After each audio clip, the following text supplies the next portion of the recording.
여러분은 성도들을 볼 때 어떤 마음으로 보고 성도들을 대할 때 어떤 마음으로 태도로 대합니까? 영의 눈이 열린 사람은 성도들을 대하는 태도가 다릅니다. 그래서 성도들을 보는 눈, 성도들을 대하는 태도를 보면 그 사람이 영의 눈이 열린 사람인지 영의 눈이 어두운 사람인지 볼 수 있습니다.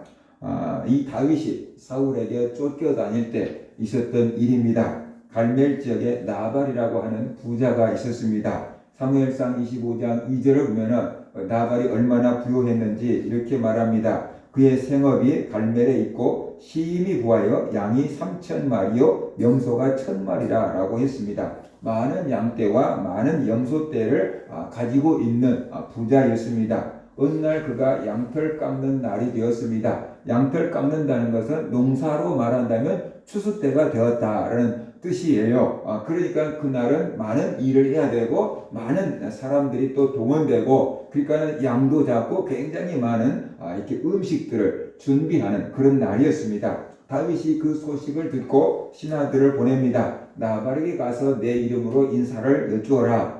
그리고 우리가 나발의 양떼를 지키는데 얼마나 큰 도움을 주었는지 알려주어라. 그리고 털 깎는 날, 좋은 날, 잔칫날에 왔으니까 음식이 얼마나 있든지 간에 그 음식을 우리에게 좀 나눠달라고 부탁해라 라고 했습니다. 그래서 이 다윗의 신하들이 나발을 찾아가서 다윗의 이름으로 문안을 여쭙고 자기들이 또 나발의 양떼를 지키는데 어떠한 도움을 줬는지 얘기하고 이 좋은 날 왔으니까 남은 음식 중에서 우리에게 음식을 좀 주세요 라고 부탁을 했어요. 그 말을 듣고 나발이 뭐라고 대답하냐 그러면 다윗이 누구며 이새의 아들이 누구냐라고 말해요. 오늘날 스스로 종의 주인을 떠난 도망친 종들이 많도다라고 얘기하면서 내 종들을 위해서 준비한 음식을 어디서인지 알지도 못하는 사람에게 나눠줄 수 없다라고 말합니다. 다윗의 신하들을 비방하고 빈손으로 돌려보냈습니다. 다윗의 신하들이 다윗에게 돌아와서 자기들이 거절당한 그리고 아무것도 못 가지고 빈손으로 왔고 나발이 이렇게 한 얘기를 다윗에게 전해줍니다. 그 말을 듣고 다윗은 화가 치밀어 올랐습니다. 그동안 다윗과 그 종들이 나발의 신하들과 그의 양떼를 지키는데 도움을 준 것이 허사다라고 생각을 합니다. 다윗의 신하들 쉽게 말하면 세상에서 상처 입은 사람들, 껄렁거린 사람들, 그런 사람들이 다윗의 신하가 되었거든요. 다윗이 600명의 신하들을 데리고 사울을 피해서 지금 도망을 치다가 나발의 양떼 있는 데서 머물게 되었어요. 그런데 다윗이 얼마나 엄격한 규율로 다스렸던지 다윗의 이 신하들은 원래 다 불량배 출신들이 많았는데 나발의 양떼들을 하나도 해치지 않았고 목동들도 하나도 건들지 않았다라고 말하고 있습니다. 오히려 다윗의 신하들이 600명이 진을 치고 있으니까 맹수들도 그 양떼들을 훔쳐가려고 오지도 못했고 적군들도 훔쳐가려고 오지도 못했고 그래서 다윗의 이 신하들이 나발의 양떼를 지키는데 보이게 보이지 않게 큰 공을 세운 겁니다. 그런데 나발이 그 은혜를 알면은 은혜를 베풀고 그 다음에 또 먹을 것을 주어서 감사함을 표현할 줄 알았는데 전혀 은혜를 깨닫지 못하고 다윗을 비방하고 욕하고 막 이렇게 해서 빈손으로 돌려보낸 거지요. 그래서 다윗이 그 자기가 모욕당한 신하들이 모욕당한 그것을 참지 못해서 내가 지금까지 선을 베풀었는데 악으로 나의 선을 갚는도다 라고 다윗이 생각을 했어요. 그래서 200명의 신하들은 그 양떼들 주변에 남겨놓고 400명의 신하들을 이끌고 다윗이 나발의 집으로 쳐들어갑니다.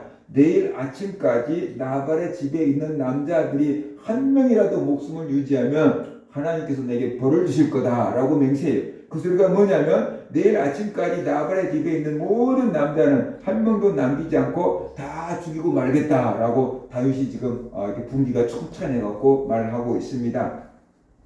그 무렵 나발의 종이 나발의 아내였던 아비가일을 찾아와서 그동안에 있었던 상황 얘기를 합니다. 다윗이 자기들과 함께 있어서 양떼와 염소떼를 지켜주었고 자기들도 안전하게 든든하게 양떼를 칠 수 있었다.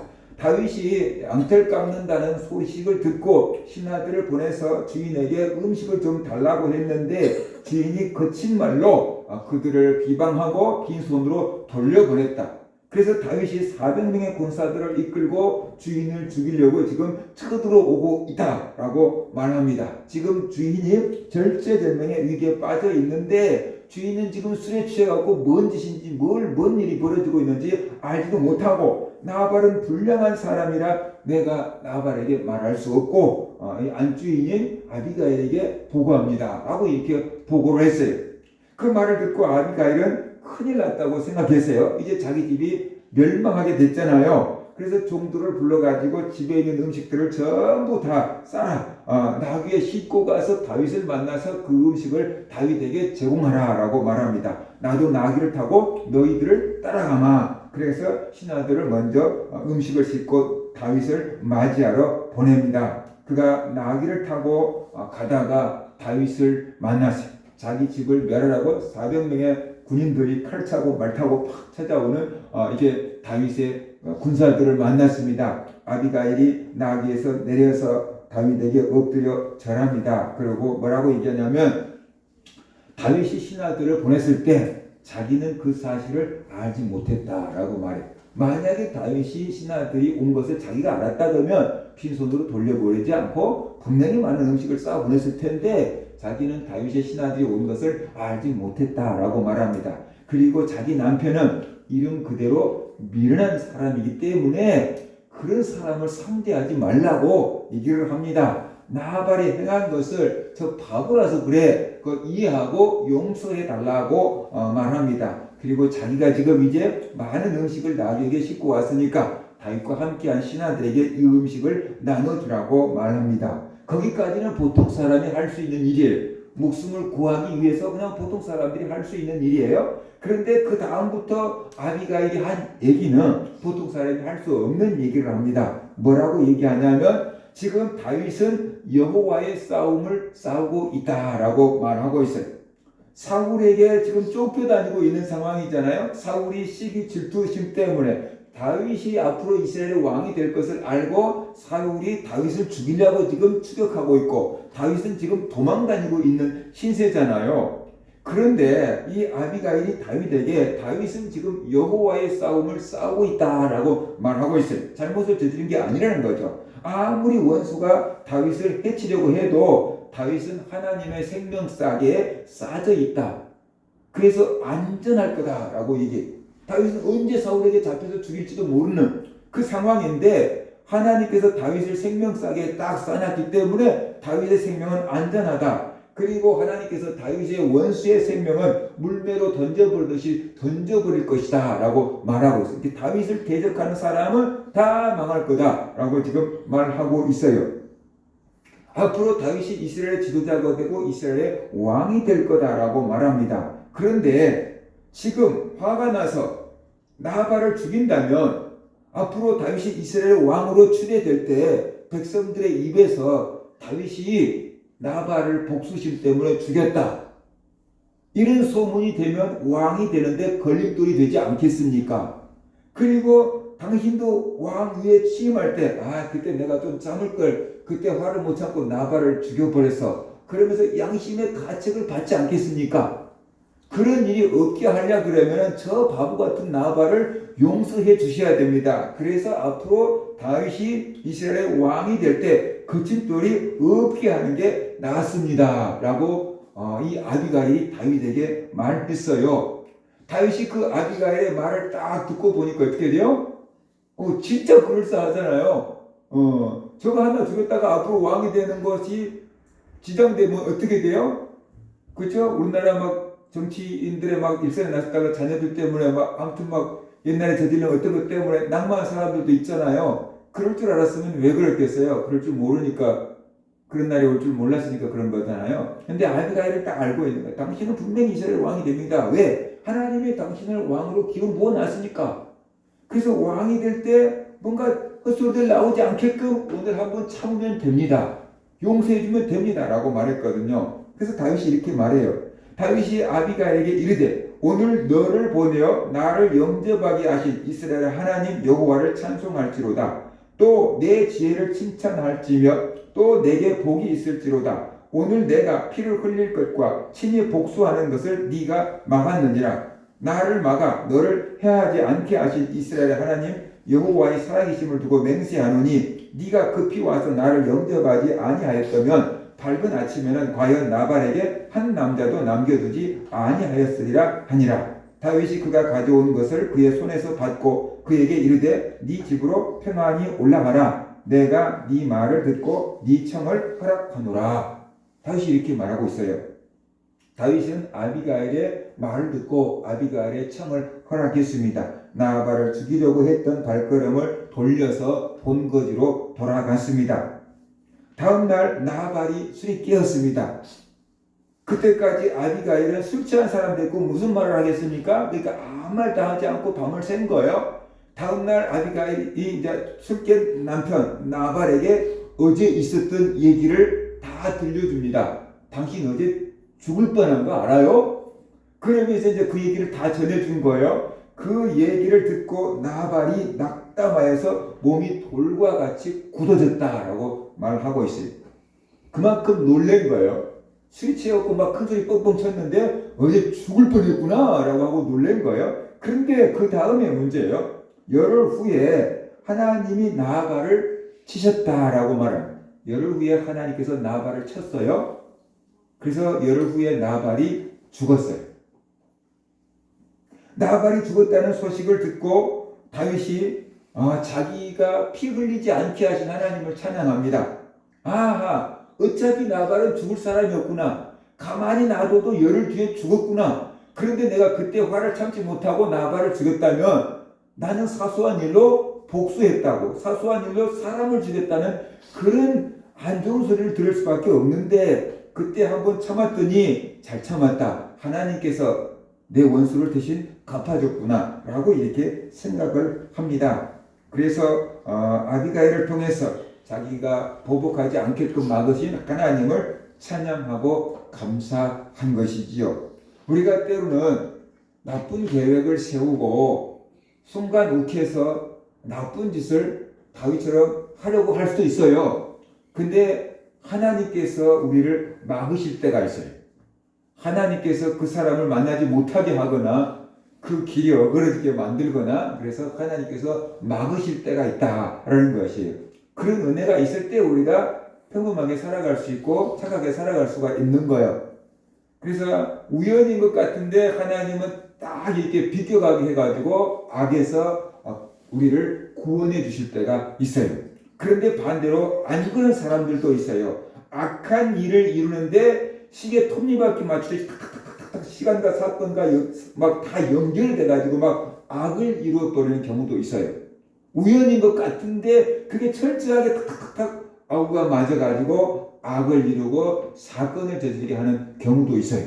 사람이 볼 때 이게 우연인 것 같은데 절대 그렇지가 않다라는 것을 우리가 알아야 돼요.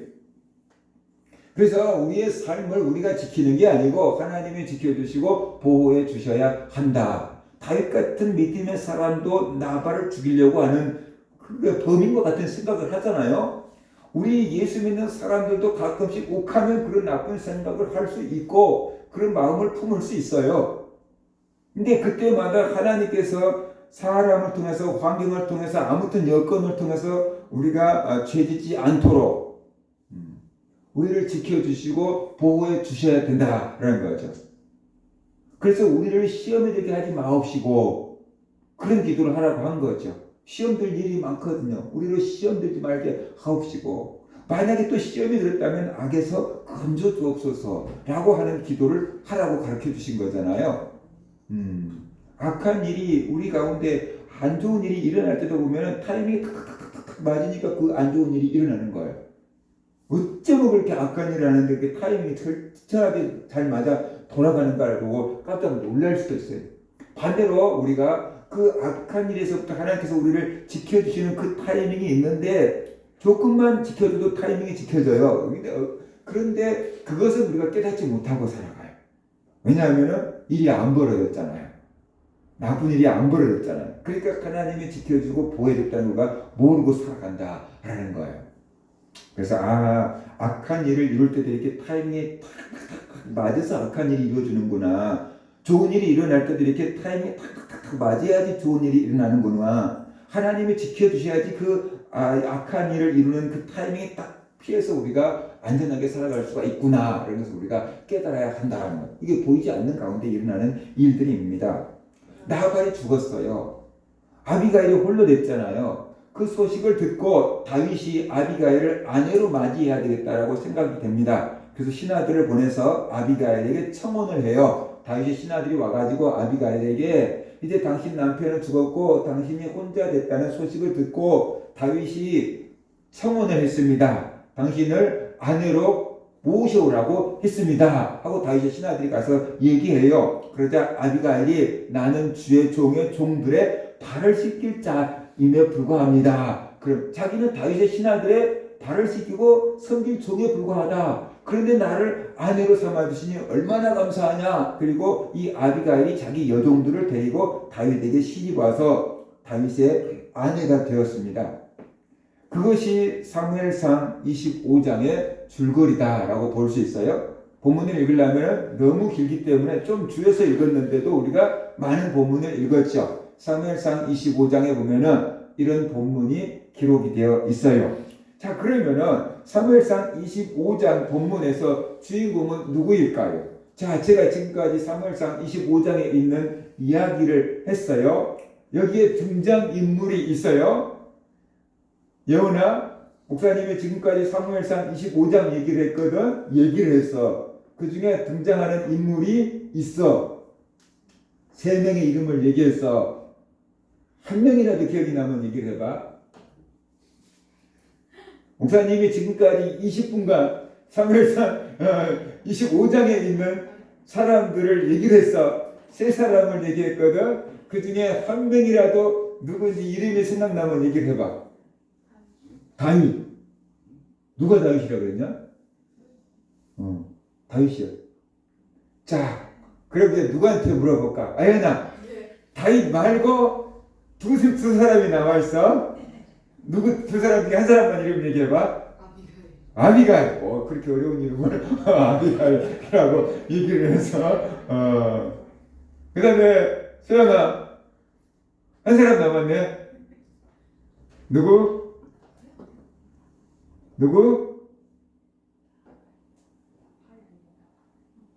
모르겠어? 다 얘기했어요. 뭐라고? 두 명을 기억하고 있는 두 명을 기억하고 있는데 한 명을 모르는 사람만 남겨놓고. 서희야, 한 명이 누군지 알 수 있어? 아니요. 몰라요. 어떡하나. 아연이가 알 수 있나 보다. 아연이가 손을 드네. 나는 맞아 한 명 다 알 수 있어요. 누굴까? 아까 말했어? 나발. 나발. 그래서 자, 내가 지금 사무엘상 25장에서 다윗 얘기했죠. 아비가일 얘기했죠. 나발 얘기했어. 자, 그럼 이제 우리 한번 보자. 이 3사람 중에 누가 주인공일까? 다윗이 주인공이라는 사람 손 들어봐. 아비가일이 주인공이라는 사람 손 들어봐. 나발이 주인공이라는 사람 손 들어봐. 없네.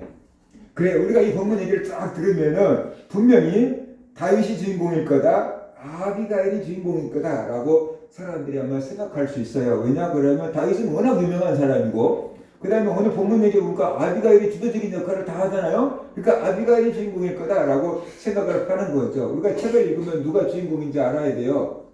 연속극을 봐도 누가 주인공인지 알아야 돼요. 왜냐하면 그 주인공은 끝날 때까지 안 죽어.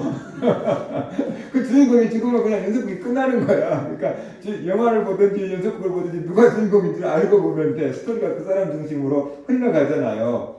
저도 이 사무엘상 25장을 읽어보면서 아비가일이 주인공인 것처럼 느껴졌어요. 그래서 설교 제목을 아비가일의 지혜 이렇게 잡았다는 거죠. 그런데 누워서 곰곰이 생각을 해보니까 아비가일이 주인공 맞나? 라고 생각해보니까 분명히 25장만 보면은 아비가일이 주인공인 것 같은데 사무엘상 전체를 놓고 보면은 다윗이 이스라엘의 왕이 되기 위해서 어떠한 과정을 거쳤고 그 어떠한 과정, 어려운 과정 속에서도 하나님이 다윗을 이스라엘의 왕으로 세운 것을 얘기를 하고 있잖아요. 그래서 사무엘상 전체를 놓고 보니까 아비가일이 아닌 누가 주인공이다? 다윗이 주인공이다. 우리 찬양대 학생들이 다 맞췄어. 다윗이 주인공이다라는 이 깨달음이 왔어요. 그래서 다윗에게 핀트를 맞춰서 하나님 말씀을 준비를 해봤어요. 자, 그러면 이제 다윗이 주인공이에요. 그러면은 나발과 아비가일은 어떤 역할을 하고 있을까 하는 것이에요. 연속국의 주인공이 있지요. 뭐 주인공만 있습니까? 주인공을 대적하는 사람들도 있고 조연들도 있고 막 그렇잖아요. 나발은 주인공 다윗을 대적하는 사람으로 나와요. 자, 그래서 연속국에서 주인공을 대적하는 사람은 어떻게 돼? 죽어. 망해. 그죠? 성경도 그래요. 그 주인공인 다윗을 대적하는 나발은 어떻게 돼요? 결국 죽잖아요. 하나님 주소 죽잖아요. 근데 왜 죽어야 되는지 이제 우리가 알아야 되는 거예요. 왜 죽어야 되는지를 알아야 되는 거죠. 나발은 다윗을 몰라요. 다윗이 누구인지 몰라요. 이스라엘 여인들이 사울이 죽인 자는 천천히요 다윗이 죽인 자는 뭐라고요? 만만이라고 찬양을 했잖아요. 그러니까 쉽게 말하면 오늘날로 말하면 다윗은 이스라엘의 스타예요. 스타. 그런데 나발은 그 유명한 다윗을 몰라요.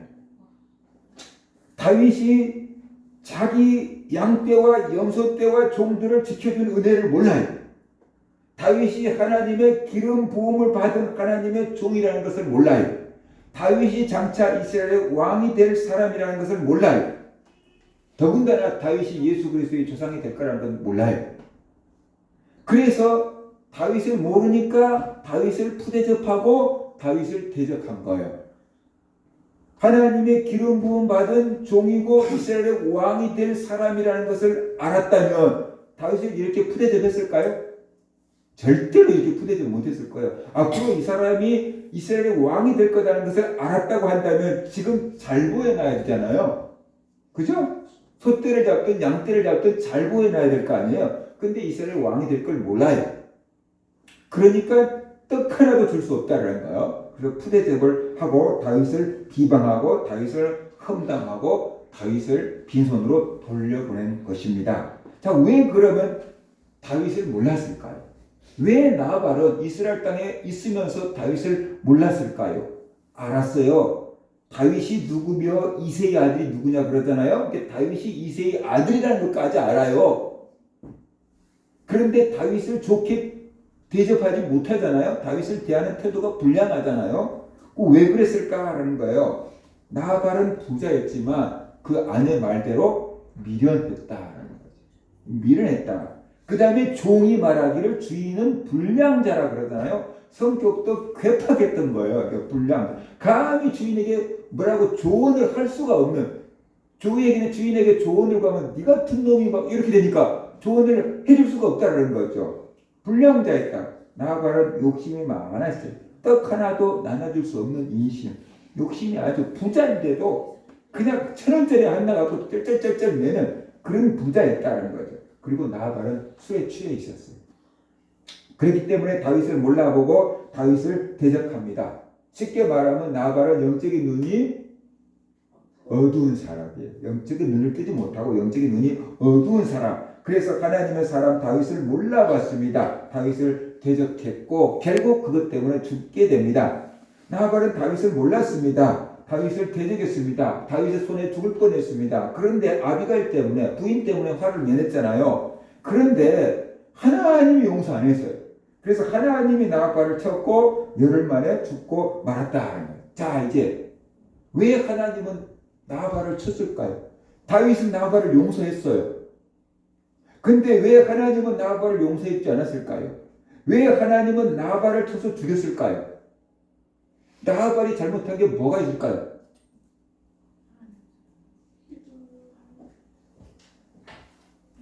바로 다윗은 하나님의 종이고 다윗은 더 나아가서 예수님을 상징하고 있는 예표다라고 볼 수 있어요.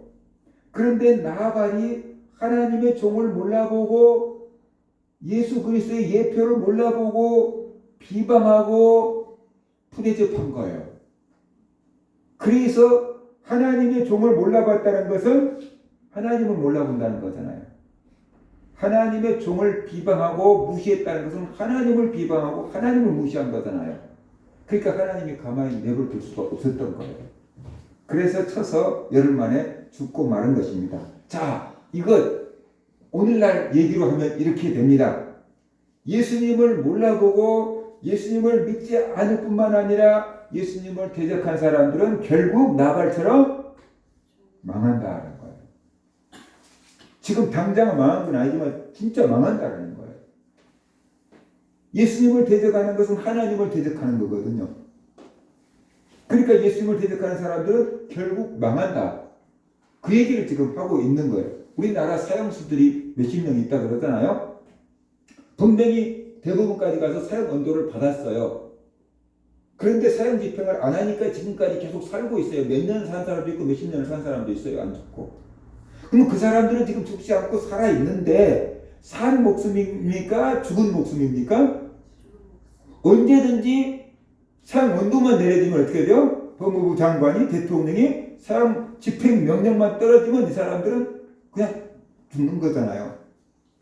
그거 같은 거예요. 예수님을 대적한 사람들은 지금 사형 언도를 받고 수감 중인 사람들과 다를 바가 없어요. 근데 지금 목이 딱 잘라지질 않았으니까 살아있잖아, 안 죽잖아. 그렇게 지금 하고 있는 것과 다를 바가 없는 거다 라는 것을 우리가 알아야 됩니다. 자, 그렇다면 아비가일은 본문에서 어떤 역할을 하고 있는가 하는 거죠.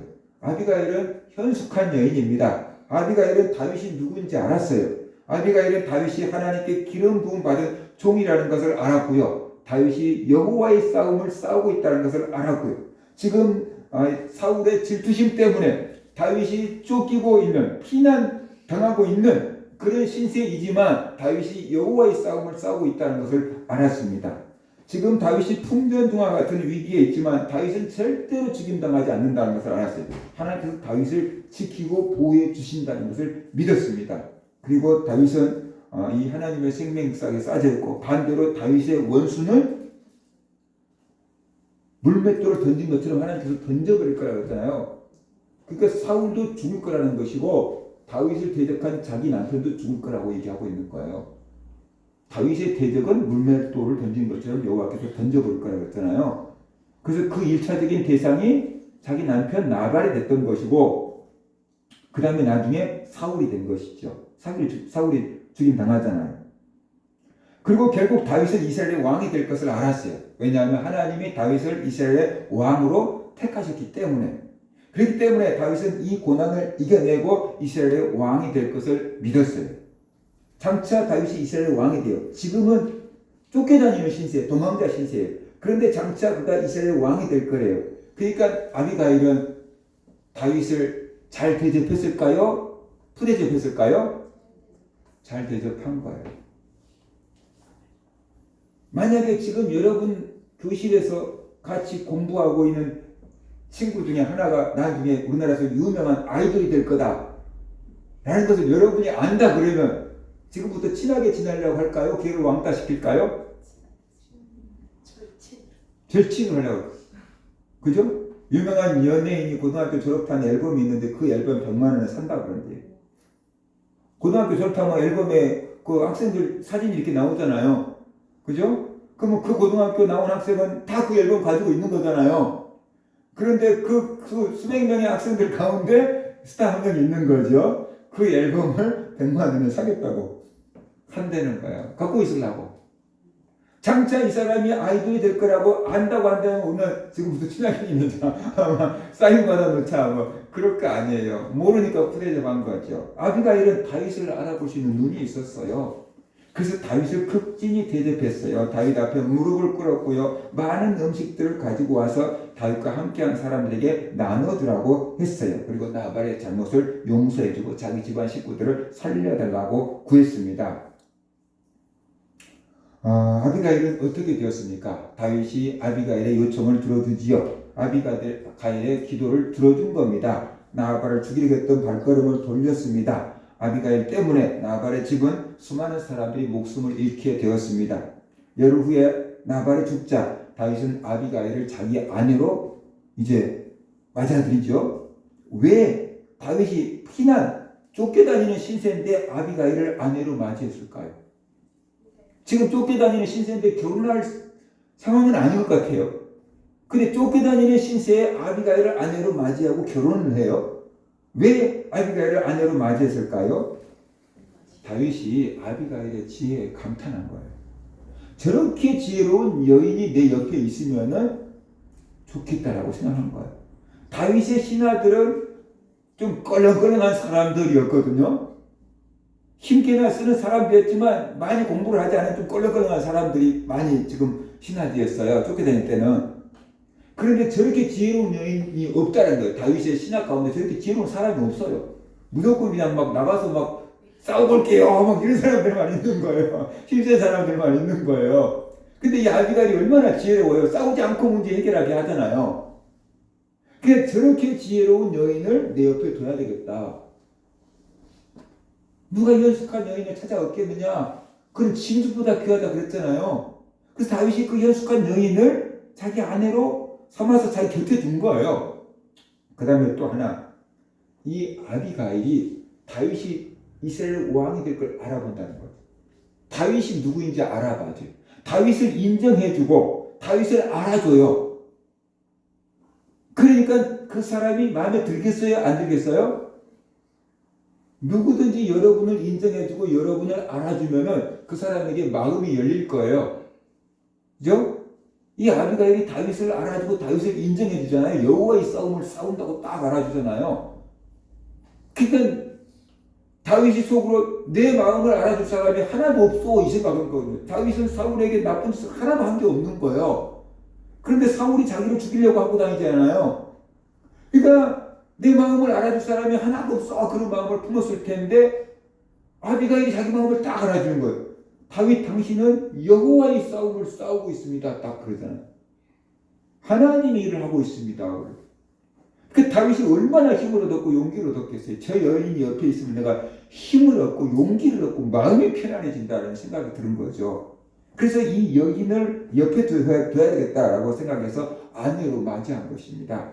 여러분들이 사람들을 대할 때 지금 그 사람이 변변하지 못할지라도 그 사람을 소중하게 여기고 그 사람을 인정하고 그 사람의 가치를 알아준다고 한다면은 사람을 얻게 될 것입니다. 그죠?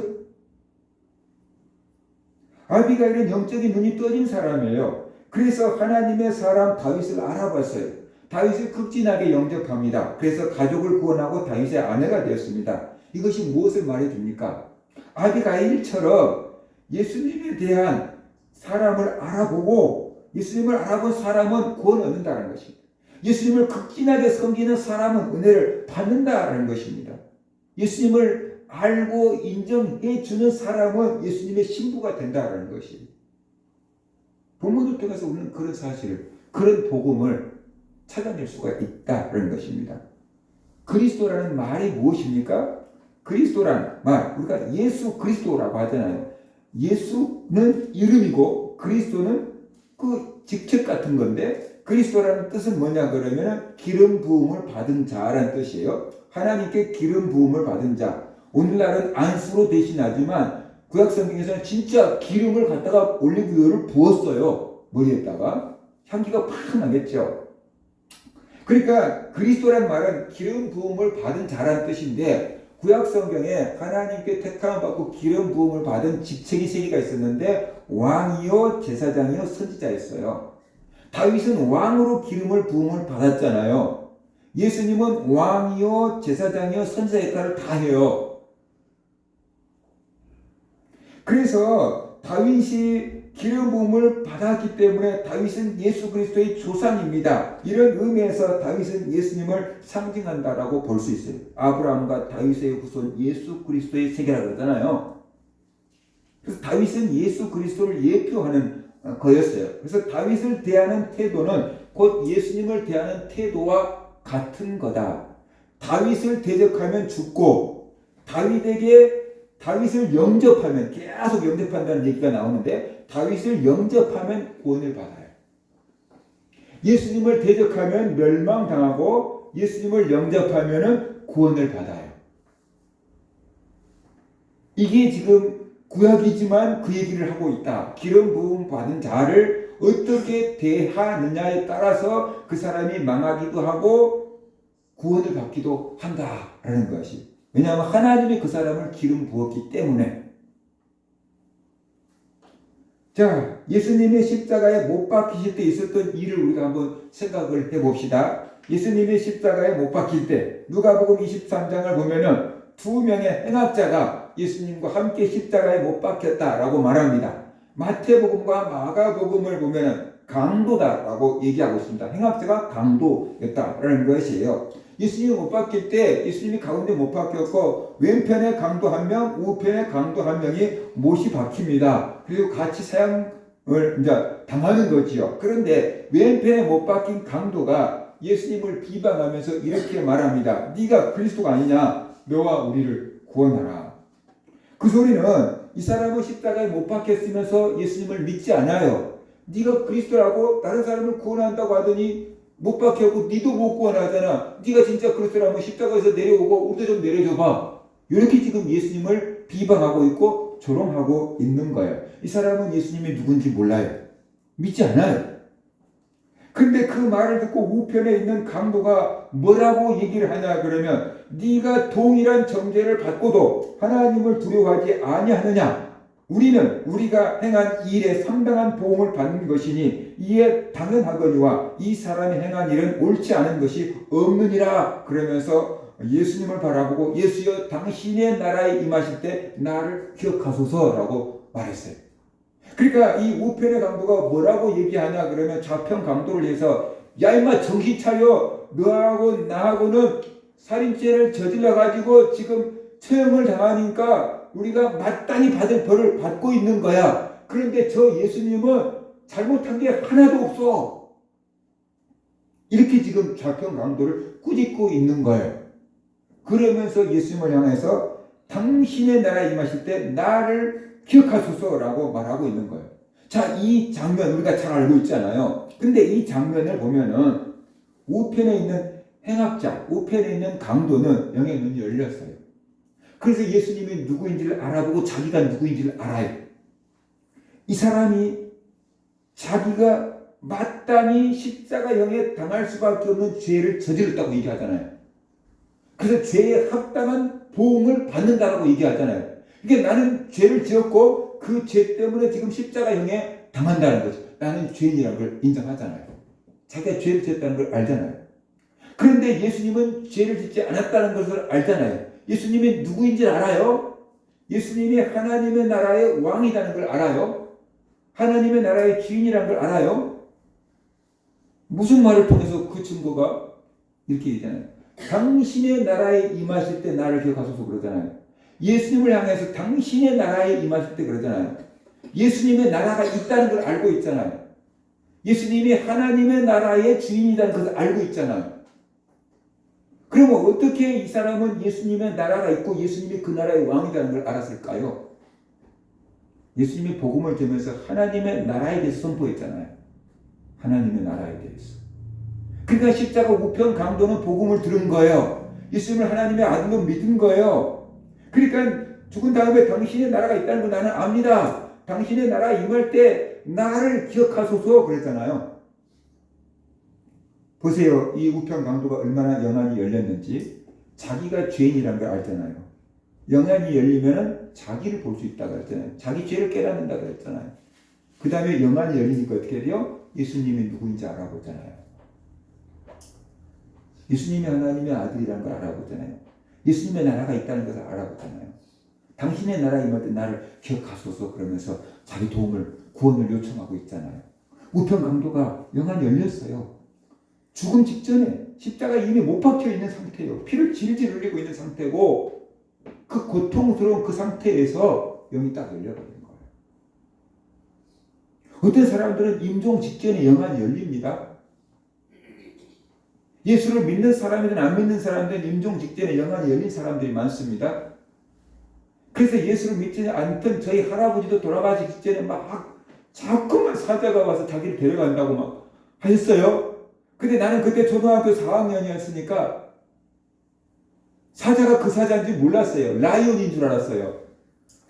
우리나라에 사자가 어디 있다고 사자가 자꾸만 데려온다고 하냐고 그랬어요. 근데 그 사자가 아니에요. 저승사자가 데려온다는 뜻이었어요. 할아버지는. 나는 어려서 그 얘기를 제대로 파악을 잘못한 거예요. 할아버지 예수 안 믿었어요. 그래서 돌아가시려고 하니까 자꾸만 저승사자가 자기를 데려온다고 발악을 하고 소리를 지르시는 거예요. 밤마다. 안 믿는 사람도 이렇게 열려요. 안 믿는 사람도 이렇게 열려요. 근데 복음을 들어놓으면 그때라도 주여 부를 수 있다는 거예요. 복음을 들어놓으면 그때라도 주여 부를 수 있다는 거예요. 그리고 구원을 받을 수 있다는 거예요. 그런데 복음을 들어놓지 않았으니까 그때는 우리 집안에서 예수 믿는 사람이 한 명도 없었어요. 그러니까 주의 이름을 부르는 자는 구원을 받는다는 것도 알 수가 없었죠. 그러니까 할아버지 그렇게 그냥 보내드린 거죠. 근데 저희 아버지는 이제 복음을 듣고 예수를 믿고 신앙생활 하다가 돌아가신 거잖아요. 근데 아버지 돌아가실 때 바로 위에 형님이 그 이제 임종을 지켜봤는데 그 천사가 손을 붙잡고 아버지 모셔간 걸 봤대요. 영안이 열려요. 복음을 들으면 그때 영안이 열리는 그 순간 아 교회에서 말하는 게 사실이구나. 그 목사가 말하고 예수 믿는 우리 자녀들이 말하는 게 사실이구나. 딱 알고 그때 주여 예수님 부르면 살 길이 열려요. 근데 복음을 들어놓지 않으면은 무섭다고 막 소리를 질러요. 무섭다고 소리 지르고 안 따라가 뭐 발버둥 치다가 얼굴이 일그러져서 죽는 거예요. 그러니까 복음을 들어놓는 게 얼마나 중요한지 알아야 돼요. 지금 안 믿더라도 들어놔야 돼요. 누군가는 죽음을 맞이할 거 아니에요. 그때 영안이 열릴 수 있다고요. 100%는 아니지만 많은 경우 영안이 열려요. 마지막에 꿈꾸듯이 영이 열려요. 그때 복음을 들어놓으면 교회에서 말하는 게 사실이구나. 예수를 믿어야지 사는구나. 그때 예수의 이름을 부르든지 주여 이름을 부르든지 그러면 그 운명이 바꿔줄 수 있다는 거예요. 그 순간에 말이에요. 근데 복음을 안 들어놓으면 그때도 아무것도 못하고 그냥 싫어 무서워 그러다 끌려가 버리고 만다는 거예요. 그 복음을 들어놓는 게 얼마나 중요한 건지 알아야 돼요. 이게 열려요. 우편 강도가 열렸잖아요. 그래서 당신의 나라에 임하실 때 나를 구원하소서 그러잖아요. 그러니까 예수님께서 뭐라고 얘기합니까? 내가 진실로 내게 이르노니 오늘 네가 나와 함께 낙원에 있으리라 그러잖아요. 예수님과 함께 낙원에 있을 것이라는 거잖아요. 구원받았다는 거잖아요. 천국 갈 거다라는 얘기를 하고 있는 거잖아요. 그 사람은 십자가 달려서 못 박혀있고 피 흘리고 있고 죽어가는 그 순간에 영이 열려서 예수님 영접하고 어떻게 돼요? 구원받은 거예요. 정말로 극적으로 구원을 받는 사람이에요. 근데 지금 또 병원에서 임종을 맞이하면서 이렇게 극적으로 구원을 받은 사람이 있다는 거예요. 근데 어떤 사람이 그렇게 극적인 구원을 받느냐? 복음을 드러났던 사람. 드러났어야지 가능해요. 복음을 한 번도 드러놓지 않으면 어떻게 돼요? 생각도 안 나요. 못해요. 복음을 드러나야 돼요. 믿든지 안 믿든지 복음을 가족들에게 전해놔야 된다는 거예요. 전해놔야 돼. 안 믿어도 상관없어요. 전에만 넣으면 마지막 순간에 하나님 성령이 딱 깨닫게 해주면 확 기억이 날 수 있잖아요. 그죠? 굉장히 중요한 거예요. 예수님을 몰라보고 예수님을 배척하고 비방한 왼편 강도는 그냥 그렇게 죽고 끝났고 십자가도 죽었고 그 지옥 가버렸어요. 그러나 예수님을 알고 예수님을 믿고 예수님께 도움을 요청한 우편 강도는 구원을 받아서 예수님과 함께 낙원에 있게 되었다라는 거예요. 예수님이 누구인지 알지 못하면 망합니다. 예수님이 누구인지 알고 예수님을 예수님으로 딱 대접하면 그 사람은 삽니다. 그래서 요한복음 17장 3절 보면 예수님이 이렇게 말씀하셨어요. 영생은 구원 얻는 게 영생이잖아요. 영생이 무엇인가? 영생은 곧 유일하신 참 하나님과 그가 보내신 자 예수 그리스도를 아는 것입니다. 영생은 유일하신 참 하나님과 그가 보내신 자 예수 그리스도를 아는 것이 영생이다 그랬어요. 그러면 우리나라 사람들이 항상 문제는 안다는 게 머리로 지식으로 안다는 걸 생각하는데 유대인들이 안다는 것은 몸소 경험해서 안다는 것이에요. 달라요. 그래서 예수 그리스도를 알 때, 참 하나님을 알고 예수 그리스도를 알 때 영생을 얻는다 그랬는데, 참 하나님을 알고 하나님이 보내신 예수 그리스도를 알고 믿을 때란 뜻이에요. 믿을 때 영생을 얻는다. 그거예요. 자, 여러분 예수님을 알아볼 수 있습니까? 여러분 영의 눈이 열려서 예수님을 알아볼 수 있습니까? 만약에 여러분 곁에 예수님이 딱 여러분 집에 들어오신다 그러면은 문 좀 박대 하겠습니까? 맨발로 뛰어나가서 문을 활짝 열고 예수님 어서 들어오세요 하겠습니까? 아마 예수님을 믿는다고 하는 사람들은 한결같이 예수님이 우리 집에 오신다면 대청소하고 예수님이 오신다면 내가 맨발로 가서 문 열고 예수님 영접하겠습니다 라고 대답하겠죠. 믿는다면 다 그러지 않겠습니까? 그러면 여러분은 예수님이 오신다면 그분이 누구인지 알아볼 수 있습니까? 예수님이 우리가 성화에서 보는 것처럼 도포 같은 옷을 입고 수염을 쫙 기르고 가시관을 쓰고 부리부리한 눈을 뜨고 피를 질질 흘리면서 여러분에게 찾아오신다면야 알아볼 수 있겠지만 다른 모습으로 오신다면 여러분이 알아볼 수 있겠느냐라는 거예요. 그러면 우리는 예수님을 영접하고 예수님을 대접하고 예수님을 대우해 드려야 되는데 누구에게 해야 되는가? 누구를 해야 되는가? 예수님이 누구인가? 못 봤어요. 평생 예수님 한 번도 못 봤어요. 못 봐서 못했어요. 그럴 수 있잖아요. 마가복음 10장 40절 42절 보면은 너희를 영접하는 자는 나를 영접하는 것이요 나를 영접하는 자는 나를 보내신 이를 영접하는 것이니라. 선지자의 이름으로 선지자를 영접하면 선지자의 상을 받을 것이요 의인의 이름으로 의인을 영접하는 자는 의인의 상을 받을 것이요 또 누구든지 제자의 이름으로 이 작은 자 중 하나에게 냉수 한 그릇이라도 주는 자는 내가 진실로 너에게 이르노니 그 사람이 결탄코 상을 잃지 아니하리라 하시니라 라고 말씀했어요. 이 말을 정리하면 이거예요.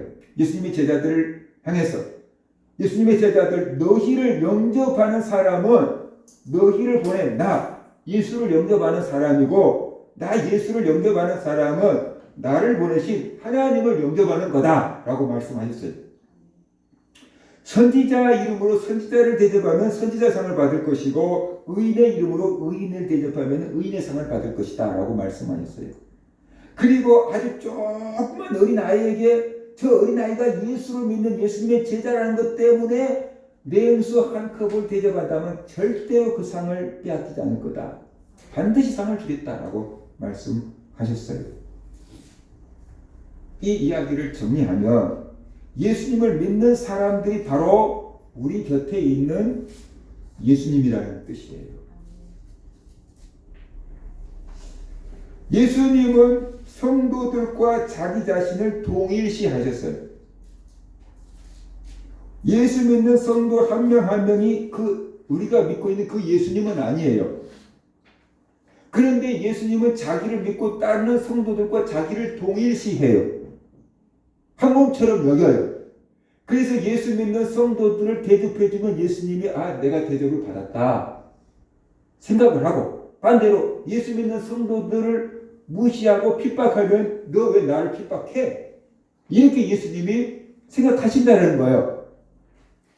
그러니까 우리가 예수님을 대접하려고 한다 그러면 하늘에 계신 예수님 하늘까지 올라가서 대접할 게 아니고 이 땅에 있는 예수 믿는 성도들을 대접하면은 누구를 대접하는 거라고요? 예수님을 대접하는 것이 된다 라고 말씀하고 있는 거예요. 자, 그러면 이 땅에 있는 예수 믿는 성도들 한 명 한 명이 얼마나 소중한 사람인가 라는 거예요. 근데 제가 이 본문들을 읽으면서 이 작은 자 중 하나에게 냉수 한 그릇이라도 주는 자는 내가 진실로 내게 이르노니 그 사람이 결단코 상을 잃지 아니하리라 그랬잖아요. 여러분이 어느 집에 방문했어요. 그러는데 그 집에서 냉수 한 컵을 대접했어요. 또 어느 집에 갔더니 커피 한 잔을 대접해 줬어요. 어디 가서 대접을 받았다고 생각합니까? 어떤 집에 갔더니 A라는 집에 갔더니 냉수 한 그릇 대접해 줬어요. B라는 집에 갔더니 커피 한 잔 대접해줬어요. 어디 가서 대접받았다고 생각합니까? 커피 한 잔 사주면은 저 집은 대접 커피 한 잔 대접 물 한 잔밖에 안 주대? 이런 식 생각할 수 있잖아요. 저도 이 본문 읽으면서 그 생각했어요. 그런데 그게 아닌 거예요. 우리나라는 물이 흔하니까 냉수 한 그릇 대접해 주는 게 아무것도 아니잖아요. 그런데 이스라엘 땅, 중동 땅은 물이 어떻게 돼요? 엄청 귀해. 거기서 물 한 그릇 대접해 준 것은 물이 말라면 커피 한 그릇 대접해 준 것보다 훨씬 더 소중한 대접을 해주고 있는 거예요. 자, 근데 거기다가 한 대 더 나가 봅시다. 냉수라 그랬잖아요. 중동 지역은 날씨가 굉장히 더워요. 그 날씨가 더운 지방에다가 물을 받아 넣으면 어떻게 될까요? 미지근해지겠죠. 근데 주님께서 냉수라 그랬잖아요. 미지근한 물이 아니고 냉수라 그랬잖아요. 오늘날은 정수기도 있고 냉장고도 있고 그래서 시원한 물을 우리가 마음껏 꺼내서 먹을 수 있는데 2000년 전 예수님이 살아계셨을 때 이스라엘 땅에 정수기가 있었겠어요? 냉장고가 있었겠어요? 없지요. 그러면 어디서 찬물이 나와요? 그 더운 나라에서 어디서 찬물이 나와요? 아주 깊은 땅 속에서 나오는 물 있잖아요. 그 깊은 우물에서 길러와야 하는 물이잖아요. 이제 막 길어오면 그나마 시원한데 받아 놓으면 어떻게 돼요? 미지근해지잖아요. 그러니까 그 땅에서 냉수 한 그릇은 엄청 중요한 거예요. 우리나라에서 커피 한 잔 문제가 아닌 거예요. 엄청 중요한 거예요. 근데 그것을 소중한 사람, 어른, 내가 저 사람 대접해주면 뭔가 좀 덕을 볼 수 있는 사람에게 대접해준 게 아니고 어린 아이, 내가 저 대접해봤자 제가 나한테 돌려줄 수 있는 게 아무것도 없어. 근데 그 어린 아이에게 대접한다는 거예요. 그 어렵게 길러온 물을, 차가운 물을 저 어린 아이에게 준다는 거예요. 왜냐하면 저 어린 아이가 예수를 믿는다는 것 때문에. 저 어린 아이가 작은 예수라고 생각되기 때문에 주는 거예요. 그 믿음. 그래서 절대로 하나님께 상을 잃지 않겠다고. 반드시 상을 주겠다고 하는 거예요. 굉장히 중요한 걸 주는 거예요.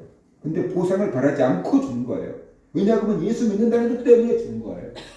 그러니까 그것이 바로 예수님을 대접한 것이고 하나님을 대접한 것이라는 거예요. 옆에 있는 사람들을 돌아보세요. 예수님처럼 보입니까? 그냥 여전히 그 사람이 그 사람입니까?